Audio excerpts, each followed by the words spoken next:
guys, welcome back to my channel. So today's video is going to be a very controversial video. If you guys, any viewers that currently view my channel have any problem with school shootings, then now would be the time to click out of this video, because I'm going to go ahead and do that. Okay, so the video I'm doing today is about Columbine Massacre. Anyone who doesn't know what that is, it's pretty much history. Look it up. On April 20th, 1999, two teens went on a shooting spree at Columbine High School in Littleton, Colorado, killing 13 people, 12 students and one teacher, I do believe, and wounding more than 20 others before turning their guns on themselves and committing suicide. It says the crime was the worst high school shooting in U.S. history and promoted a national debate on gun control and school safety, as well as a major investigation to determine what motivated the gunman Eric Harris, who was 18, and his friend Dylan Klebold, who was 17. There was speculation that the two committed the killings because they had been bullied, were members of a group of social outcasts that was fascinated by goth culture, or had been influenced by violent video games and music. However, none of these theories have ever been proven. That's actually very inaccurate, I think. There's videos on YouTube currently of interviews with old students that actually survived. They will tell you how many times they were bullied and stuff like that. I don't know if that's the exact reason that they did this, but who knows? We'll never know now because they're not here. Okay, at approximately 11:19 a.m., Eric Harris and Dylan Klebold, dressed in trench coats, began shooting fellow students outside Columbine High School, located in the suburbs south of Denver. Yeah, we know this. The pair then moved inside the school, where they gunned down many of their victims in the library. By approximately 11:35 a.m., Klebold and Harris had killed 12 students and a teacher and wounded more than 20 other people. Shortly after 12 p.m., the two teens turned their guns on themselves. Shit. Okay, so when they turned the gun on themselves, this timeline, from what I've told, is more than just that. From 11:19, one of them or two of them, I don't remember which one, went into the school and planted bombs inside the cafeteria. Their plan was to blow that up so that it would take out as many students as possible, and the students that would flee as they were coming out the front doors, they would shoot them down as they came out. Obviously that did not happen. So, okay, it says 11:10 on the morning of the massacre, the two then walked into the school cafeteria, where they placed two duffel bags, each containing a 20-pound propane bomb set to explode at 11:17. The students then went back outside to their cars to wait for the bombs to go off. When the bombs failed to detonate, Harris and Klebold began their shooting spree. Obviously, things did not work out for them the way that they had actually planned it, so they went to plan B. Okay, in the days immediately following, it was speculated that Harris and Klebold purposely chose athletes, minorities, and Christians as their victims. It initially was reported that one student, Cassie Bernal, was asked by one of the gunmen if she believed in God. When Barnell allegedly said yes, she was shot to death. So, again, there's speculation about that. We don't really know if they were purposely choosing these people.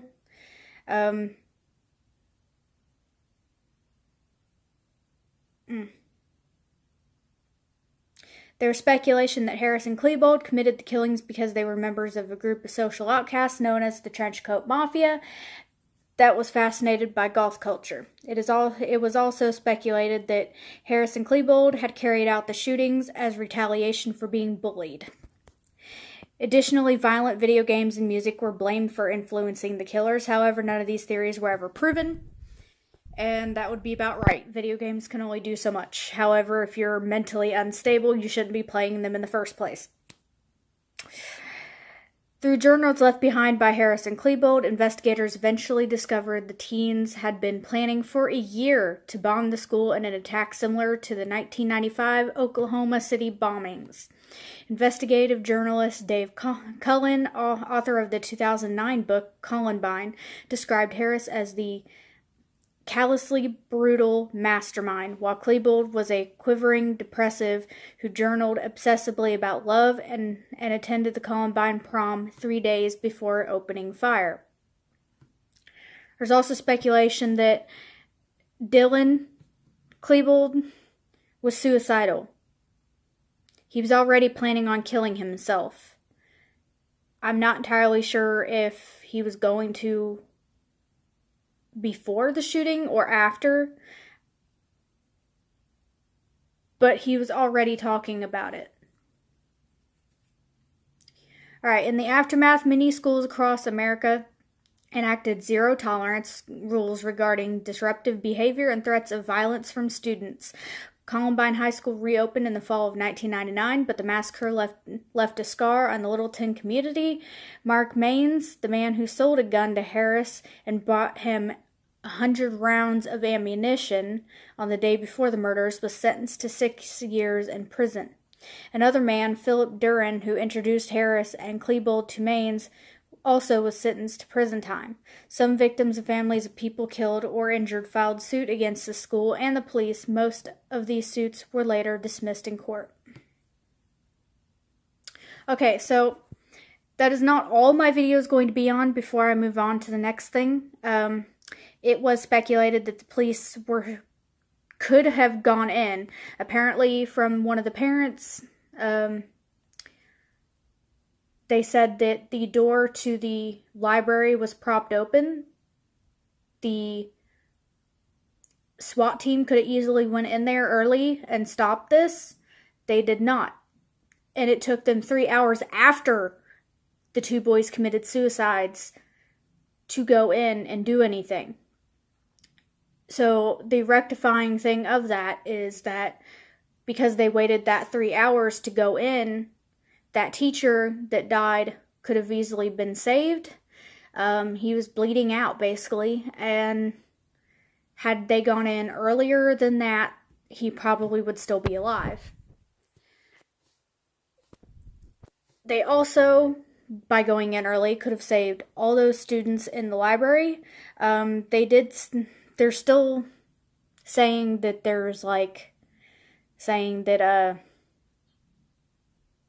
they had time constraints, which is all good and well, but, these are kids. They can't really save themselves, and the ones that did were the ones that ran out.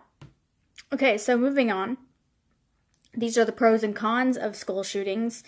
I don't really like this type of talking, but I figure it's a lot better than that. It says solving school shootings, a pro and con list. Thurston, Columbine, Virginia Tech, Sandy Hook. School names of some of us only know because of events we will never happen to us in our own towns. The Sikh Temple and the Dark Knight shootings in Colorado, and the mall shootings in Oregon, 2012. When the news about Sandy Hook started appearing on Facebook, appeals for prayer, demands for reform, the full-blown rage, so on and so forth. Let's see.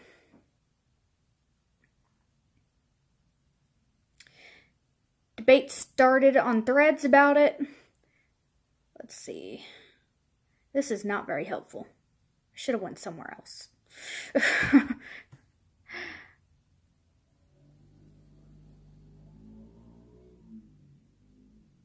Okay, the pros and cons. People were debating on, and as follows. 1, better access to mental health care, which is about right. This was the most interesting solution to me personally, as I hadn't seen the argument appear after the recent Sikh Temple, Colorado, and Oregon mall shootings this year.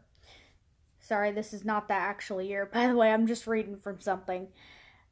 All right, so also the Columbine, the Eric Harris was said to have mental problems, um, and even somebody that was prescribing him medicine said that he was reacting bad to a certain medicine, and the alternative medicine that they gave him was basically the same thing. So they're thinking that that's what caused him. So, the primary argument against mental health care, people are in denial that their children really have a concerning mental problem, and adults that have a problem won't go and get mental health care if they need it or can't afford it. The pro to that, better availability of psychiatric professionals in school environments could help discover problem individuals and prevent this by giving them an outlet, a solution, or proper medication. After shootings in Arizona, a House representative felt that we need to focus more on our mental health crisis. Most shooters have a form of clinical narcissism that hardens them to the suffering of others and need professional help. The con: current school counselors are generally required to have a master's degree. They focus on helping students with career plans and social emotional needs. Many feel that more school counselors are needed to focus on getting kids to college and being available to help diagnose and support students with mental and emotional issues would likely require more counselors and be a huge cost for already straining school systems. That's not entirely accurate. I'm going to tell you right now that most counselors are not trained for that. They don't, and most of them that I have ever met, they don't really give a shit. And to be honest, more kids are bullied in a classroom and in a freaking school system than what people believe. And to say that school counselors are the better option because of money or anything like that is not something that should be debated at all. They should already be set up to better equip for all this shit. All right, number 2, a gun in every classroom. Now this is one I fully believe in, because I am in the frame of mind that if the teachers are well armed, shootings like this won't happen. But, however, there are pros and cons to everything, and I'm going to go ahead and read that. Okay, there are several pictures here. It says, it's a picture. It says, Israelis armed their teachers to protect kids. And then it goes on to say, why did we disarm ours? Now that is intentionally accurate, because the way I think about it, teachers and principals have the authority and have the duty to protect the students that are under their care. If they cannot do that accurately, then there's an issue.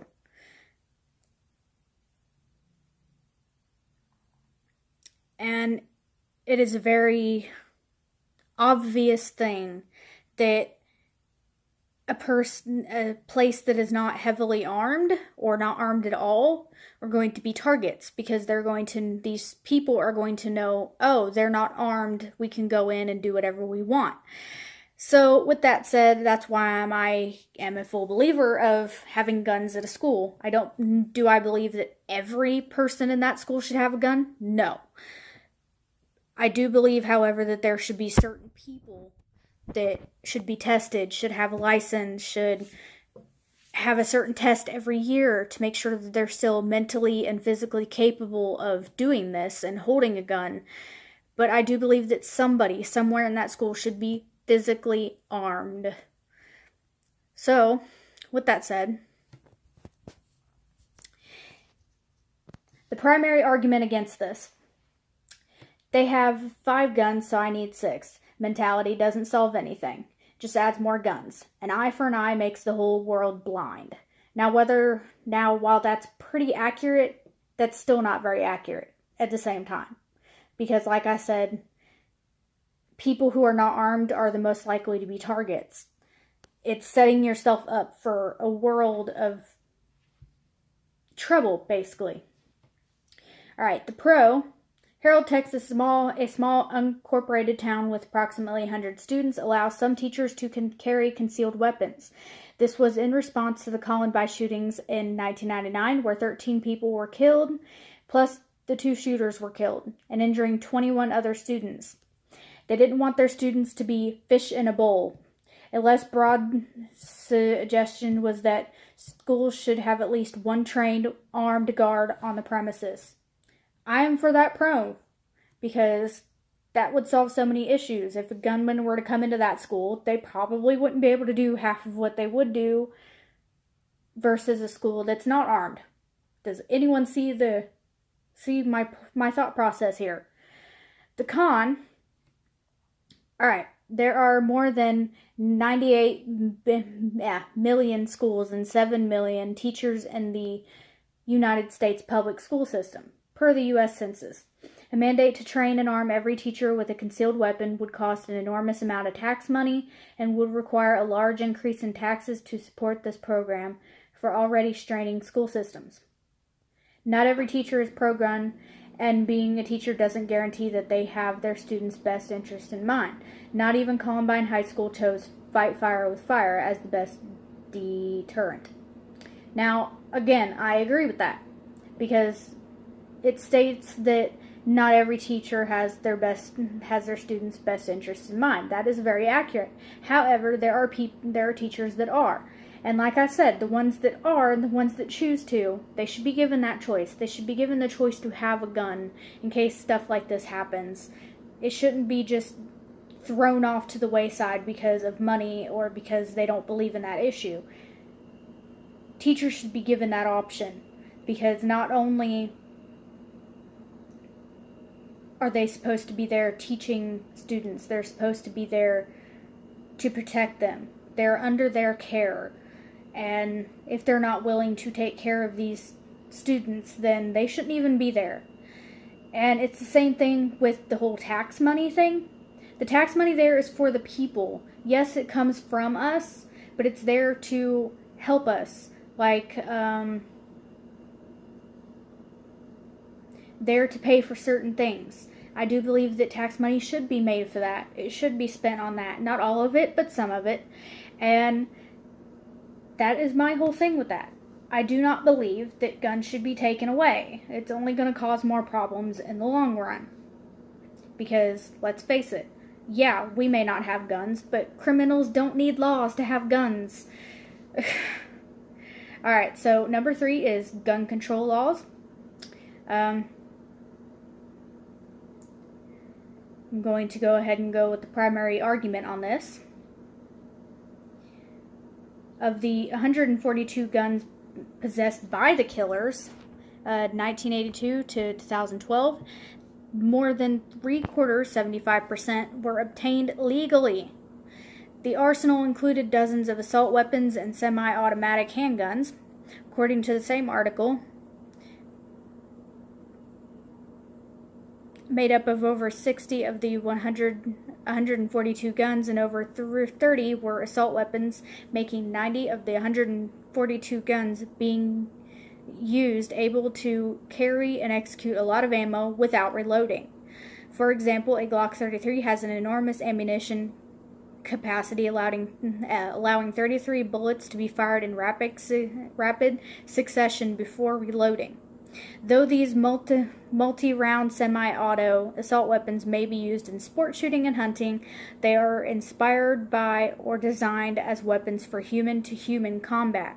There is no need to have these weapons manufactured for public sale, and laws against it should not come with sunset provisions. Okay, I agree with that. Semi-automatic and stuff like that is meant for human-to-human combat should not be sold to the public. I fully agree with that. I'm a frame of mind to stop as many shootings as possible. However, at the same time, the same argument with that is, yes, the ones that they're saying were used were obtained legally. But if you take guns away from everyone else, the same guns that are going to be used against us are going to be the ones that are not obtained legally. And you cannot say that every criminal obtains theirs legally. That's not accurate. And to say that there should be gun control laws because of this, no. It's just setting us up for more trouble, more pain, more agony, more school shootings, more crime in general. Because, like I said, criminals don't need to do this stuff legally. They can go out and fucking buy it from like random fucking people off the black market or online from different countries. So you guys, people that want these laws, need to be made aware of that. Yes, it'll take guns away from us, but it will not take guns away from criminals. Criminals don't follow our laws. Obviously, that's why they're called criminals. Get with the fucking program. Alright, the con to that, gun control will not prevent mass attacks on people or students. China is a prime example of this. 22 children were hurt by a knife-wielding man the same day as the Sandy Hook massacre, showing that even without guns, you cannot prevent horrific mass violence. There you go. They said it themselves. Alright, the 9/11 attacks, 3,000 fatalities, were all done without the use of guns. Approximately 25% of guns possessed by killers in mass shootings were obtained illegally. Cracking down on unlicensed sellers might have helped prevent the killers at the Columbine Massacre from being equipped with weapons, and considering as many as 40% of guns were sold through unlicensed and private sellers, it seems logical to focus reform on regulating sellers and not the guns. There you go, they said that too. So yes, I am of the frame of mind that yes, there should be some form of gun control, but not for us. It should be for the people selling them. Because it's obvious that somewhere along the line, somebody that's selling these weapons thinks it's okay to sell it to people who don't have a license or are young or have mental issues or any of that. People think that this is right, and it's not. We should be focusing on those people, the people selling the guns. Because that's where something is messing up. Something is messing up in that whole system. And these people that are selling guns think that it's okay to sell it to people who don't have a license, who have mental issues, who have anger issues, who have any of these issues. It's not right, and we should be cracking down on them, not cracking down on everyone else that hasn't fucking done anything. Like me, I don't own a gun. You can bet your fucking ass that I plan to. Oh yes, I plan on owning a gun. But at the same time, I'm not going to be that person that goes to fucking school and shoots it up. Not everybody is like that. And to take it out on us, the people who haven't done anything, because somebody decided one day, oh, let's get a gun illegally, or let's use our father's gun, and let's go shoot up the school because we want to, or because we're angry. It's not our fault that these people did this. We should be focusing on the people that sold those guns to them or gave those guns to them. They should know better. Alright, that is my video. I know this is very controversial, and I know that most people will not like this video. And that is fine. These are mostly all opinions and stuff that I've read offline. And no, do I think that people are going to like this video? No, I do not. But I like to be controversial, so that should be fun for everyone involved. And you will notice that I will keep posting videos that are controversial. I don't care about anyone else's opinion. The fact of the matter is that something is going wrong here. And we should be focusing on what that is instead of focusing on the people who have a right to own a gun. I mean, come on, it's in the freaking Constitution and shit like that the presidents years and years and years ago made up for us. If they didn't agree with that stuff, they wouldn't have put it on the Constitution or any of that shit. They wouldn't have even said that it was okay for citizens to own guns. So you guys have to think about this shit. Yes, criminals are always going to be there. And, unfortunately, so are guns. No matter if you take guns away from citizens or not, criminals are always going to have them. And if they're not going to have guns, they're always going to have something else, like a machete, a knife, or A freaking flamethrower. Yes, flamethrowers can be used as a weapon. Or anything else that can be used to physically harm or kill somebody. So, guns aren't necessarily the main issue. And again, this is very controversial. If you guys do not like this video, please go to something else, because I will not be changing my views or my videos to suit somebody else. I will not do that. You can't make me do it, and it won't happen. These are my opinions. You don't have to agree with them, and that is it. So I will see you guys next time. Blessed be.